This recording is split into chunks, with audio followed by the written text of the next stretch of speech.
Welcome to the 25th episode of Something in the Wilderness. My name's Steve, and if you've tuned in before, you know that I always choose an Andrew McMahon song to discuss. But today, I want to do something just a little bit different for this one. First off, I want to thank you for being here, whether it's your first episode, or if you're all caught up and you're celebrating your 25th episode right here with me. And if you're not caught up, good news. You can listen to all of these in any order you like, so after you finish this episode, go back and download all the others. Although I've talked about a song that wasn't written by Andrew before, this is the first official cover song that's been the subject of an episode. I'm excited because it gives me a chance to not only talk about Andrew's taste in music, but it's also an opportunity to explore another artist that he clearly admires. Though he's covered many different artists before during live performances, there haven't been too many that he's actually recorded in a studio. Can you name any? I remember when I first heard the song we're talking about here today performed by the original artist on Saturday Night Live. I was immediately interested in hearing more of her work. There was something unique about her style, and her voice is just amazing. I have quite a love for good female vocals. Some of my favorite female artists include Jewel, Michelle Branch, Haim, Avril Lavigne, and even Taylor Swift, specifically her last 3 albums. I'd love to hear any of these ladies collaborate with Andrew at some point, including the artist I'll be talking more about today. So today, I'm talking about the song Slow Burn, originally performed by Kacey Musgraves. The band is Andrew McMahon and the Wilderness. This song was not featured on any album, but it was an Amazon Music exclusive released on June 21st, 2019. In fact, that's the only song he released in all of 2019. And actually, there's only been one whole calendar year since 2013 that Andrew hasn't released anything. Do you know which year that was? For nearly a year, this cover version was only available on Amazon Music, but finally in May of 2020, it was added to Spotify and YouTube, and I think all of the others. So I was finally able to incorporate it into my Andrew playlists. Here's some production notes on the original recording. Kacey Musgraves recorded this song and released it on her third major label album, Golden Hour. From my experience and memory, Golden Hour was the album that catapulted Kacey into the mainstream. If you hadn't heard of her before mid-2018, it was kind of hard for music fans not to hear about her after that point. The first time she performed Slow Burn on television was on March 29th, 2018, on The Late Show with Stephen Colbert, the night before her album would release. But the first time I heard her sing it was on Saturday Night Live, May 2018. I remember that very well when Amy Schumer introduced her and Kacey performed High Horse first. I was like, who is this girl? And how have I never heard of her? I loved her voice immediately. Later in that episode, she also performed Slow Burn, which is a pretty different song from High Horse. She went from a colorful, full-band, energetic performance to a singer-songwriter ballad. Both performances had a very nostalgic feel to it, and I really appreciate how these two songs show her range on that album. She had a pretty unique sound compared to most everything else I was listening to at the time. I'd highly recommend checking out that SNL performance on YouTube. I'll link the clip of her performing Slow Burn on SNL in the show notes. The writing and producing credit on Kacey's version of this track, as well as the rest of her Golden Hour album, go to Daniel Tashian, Ian Fitchuk, and Kacey herself. Surprising to me, though, Kacey doesn't play any instruments on the album version, though she does tend to play the guitar in her live performances. On the recording, you have Daniel Tashian on keyboards and bass guitar, Todd Lombardo on guitars, Ian Fitchuk on drums, David Davidson on violin and viola, and Carol Rabinowitz on the cello. Meanwhile, Butch Walker produced Andrew McMahon's cover version, which makes sense considering they had been working on the Upside Down Flowers album recently, right before this was released. We can assume that Andrew plays the piano on the track, which is definitely the primary instrument in his version, as opposed to the original being more of a guitar-centered song. We can also assume that Butch Walker plays the rest of the instruments on the Wilderness cover, since he did just that for the entire Upside Down Flowers album. Andrew stated, "I was late to the Kacey Musgraves party, but when I got there, I became a superfan. Golden Hour has been a staple in my home and everywhere else I listen to music since Kelly and Cecilia introduced me to it last year. I'd cover the whole album if I could, but Slow Burn felt most like the song I could bring something unique to. It doesn't hurt to have Butch Walker behind the console when attempting something that might be seen as sacrilege. Slow Burn is a beautiful song, and we had fun taking some chances with the production. It's pretty neat to hear that Cecilia was digging this album too, though. My daughters, I would say, are Kacey Musgraves fans, but mostly it's because of her 2016 Christmas album, which has pretty much been in regular rotation during the last couple holiday seasons. According to Setlist FM, Kacey Musgraves has performed Slow Burn 130 times live in just over a 2-year span between its release and when she had to stop touring with the rest of the world. Though an exception is that she did play it on a live stream early in the pandemic era. Andrew has performed this song twice on his Instagram live streams. Once on March 17th, 2020, very early in the live streams, and then again on August 5th, 2020, which was actually his last Instagram live of 2020. He stated on his March 17th live stream that he had never performed this live before, but he had a lot of requests for it and he wanted to do something different anyway. From what he said, it sounded like he had to modify pieces of it as he went to fit the piano-only version. I've linked the March Instagram recording in the show notes. Now here's some songwriting notes from Kacey. She's admitted that she was in an altered state of mind when some of the lyrics of this song came to her one night on her porch in Nashville in 2017. I just had a little bit of an open mind and open heart, and the word slow burn came to me. It's just an ode to the pace of something unfolding in a nice and slow way. I thought to myself, the best things in life are a slow burn, something you enjoy the journey of. It doesn't always have to be about getting to the end, about what gets there the fastest. It's just kind of about enjoying the ride along the way.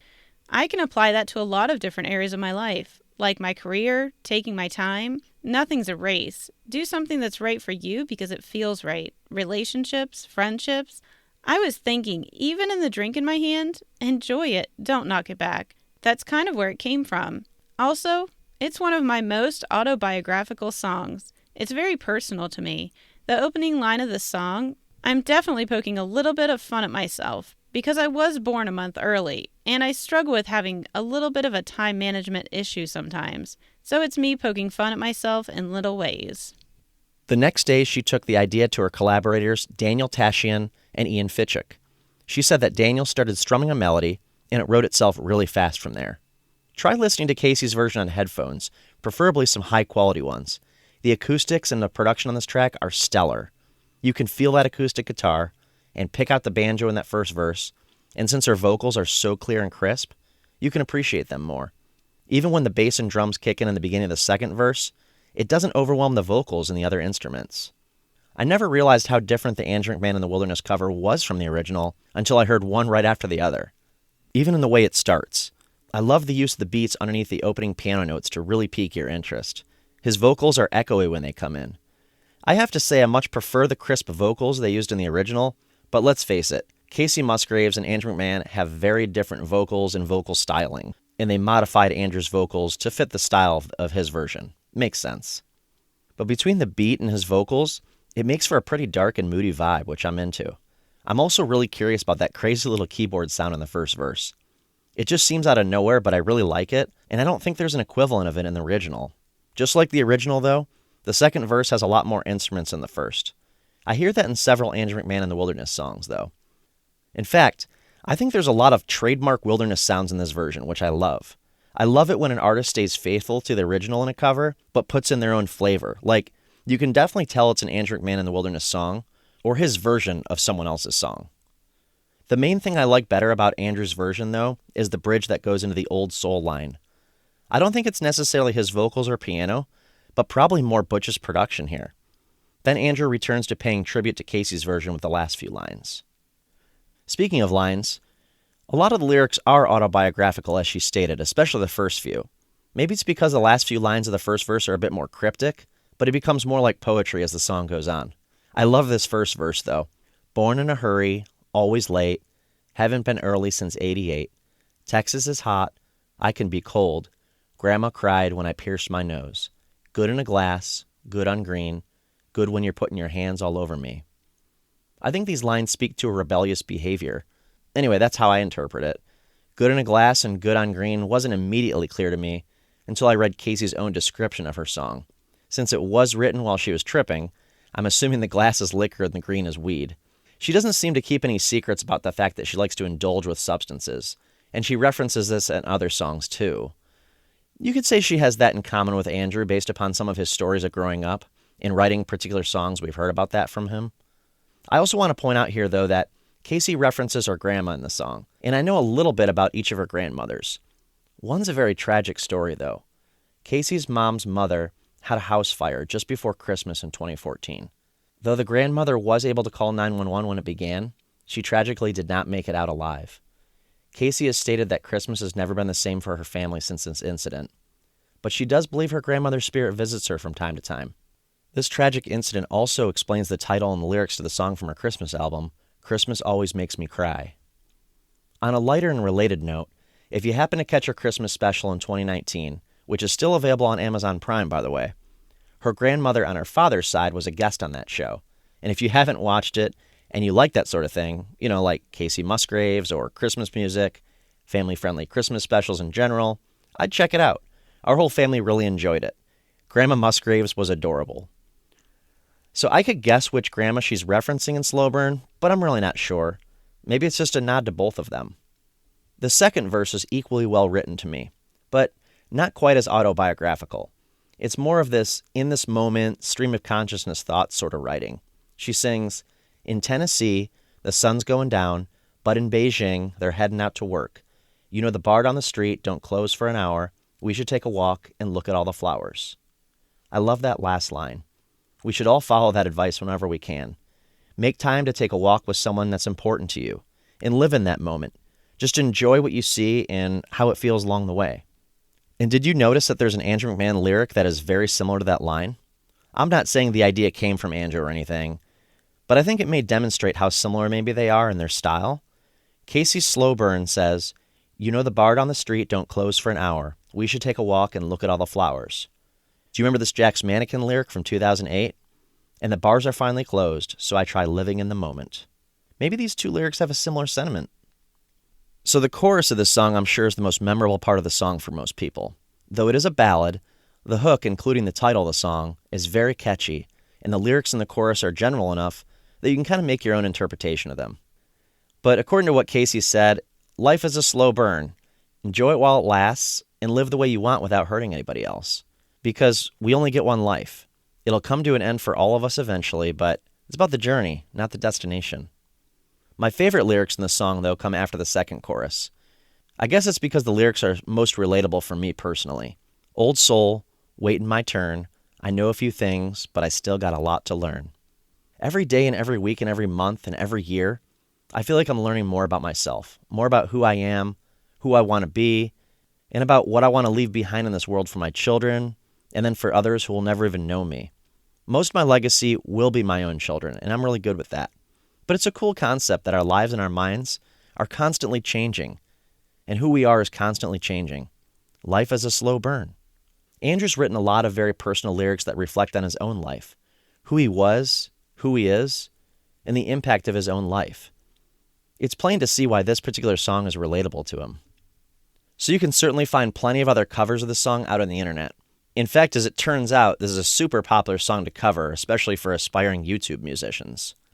There's also a band, Ali and AJ, who did a nice job of it at Sun Studios in 2019, which you can find out on YouTube. I'm not really familiar with their original work, but they definitely do the song justice, and I always appreciate a vocal trade-off between two great singers. I'll link that one in the show notes. So some final thoughts. Overall, I think I do prefer Kacey Musgraves' version of the song over Andrew McMahon in the Wilderness, but I'm pretty sure Andrew would be comfortable with that too. This isn't my favorite cover song Andrew's ever done, but I do love how passionate he is about it. It seems to come through in the way he sings and performs it, and I really like that you have this artist who greatly respects and is a big fan of another artist, so he's paying tribute to her work. I'd call myself more of a casual Kacey Musgraves fan in general, but there are several songs of hers that I really like. Slow Burn's never been a standout track for me, though I do appreciate it more after listening to it with a more curious ear recently. I think I understand why Andrew chose to cover this one. Kacey herself has stated that it's very representative of that whole Golden Hour album as a whole, and where her head was during the songwriting process. Being that Andrew was a big fan of that album, this song makes sense. I'd highly recommend a listen through if you're late to the party like Andrew says he was. Give the whole thing a spin. You might need some Kleenex for the last track, though. It's a beautiful song and probably my favorite of hers. Kacey has won a lot of awards over the years. Academy of Country Music, Country Music Association, more Grammys than I even expected, 6, and various other awards. Did you know, though, that only 23 women have won 10 or more Grammys? Kacey's only been making music for about a decade. It's quite possible she might become part of the women's 10-plus Grammys club over the course of her career. In fact, it's very likely. Though she didn't win any Grammys for it, I would say her Christmas album is by far the album of hers I listen to most.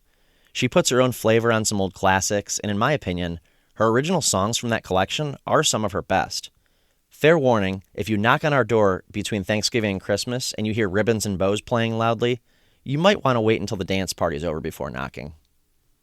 Thanks again for listening. I hope you enjoyed something different for our 25th episode. I love talking about all the music I love, and this gave me a chance to branch out a little bit, while keeping the theme of the podcast, of course. A reminder about the current contest we have going.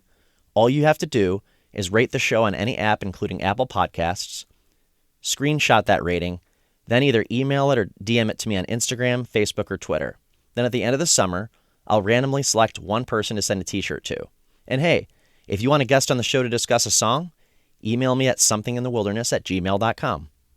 We should take a walk and look at all the flowers.